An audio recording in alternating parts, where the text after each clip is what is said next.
কারণ বাংলাদেশে দুইটা বড় রাজনৈতিক দল ছিল, একটা ছিল আওয়ামী লীগ আর আরেকটা বিএনপি।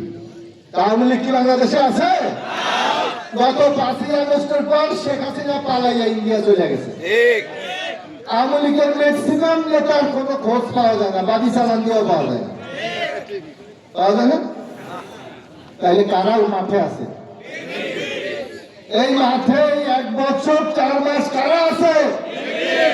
বিএনপি। এই 5 তারিখের পর যখন সাধারণ মানুষ তার পাশে গিয়ে কারা দাঁড়িয়েছে? আমাদের হিন্দু ভাইদের মন্দির বাসাকে পাহারা দিয়েছে আপনাদের ব্যবসা প্রতিষ্ঠানে যারা ডিস্টার্ব করেছে তাদেরকে প্রতিরোধ করার জন্য কে দাঁড়িয়ে এসেছে?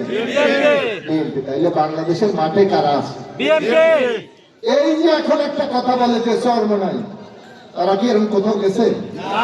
একটা মানুষ যদি বিপদে পড়ে তাহলে চরমনাইয়ের কাছে যায় না, বিএনপির হাজী হুমায়ুন আজিজ মুসল্লি, সুলতান মুসল্লি, জলিল আলমের কাছে যায়? কার কাছে যায়? বিএনপির কাছে যায়।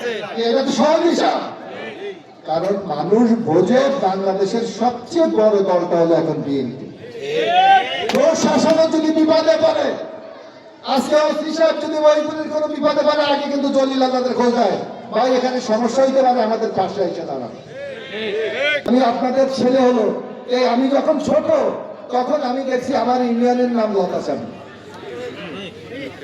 এটা ভাগিয়ে দুলেশ্বর হয়ে গেছে। এখন আমি দুলেশ্বরের মধ্যে বসছি। আপনারা রেডিও শোনেন, টিভি দেখেন, পত্রিকা পড়েন, ফেসবুক দেখেন, দেখেন না?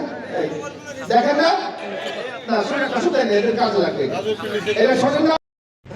সত্যি কথা বলতে কি সগির ভাই, যাও যেমনই হোক, মাছ যদি ভালো চাও সাগর রশি জালে লাগাও। দেশেরা একটাই না,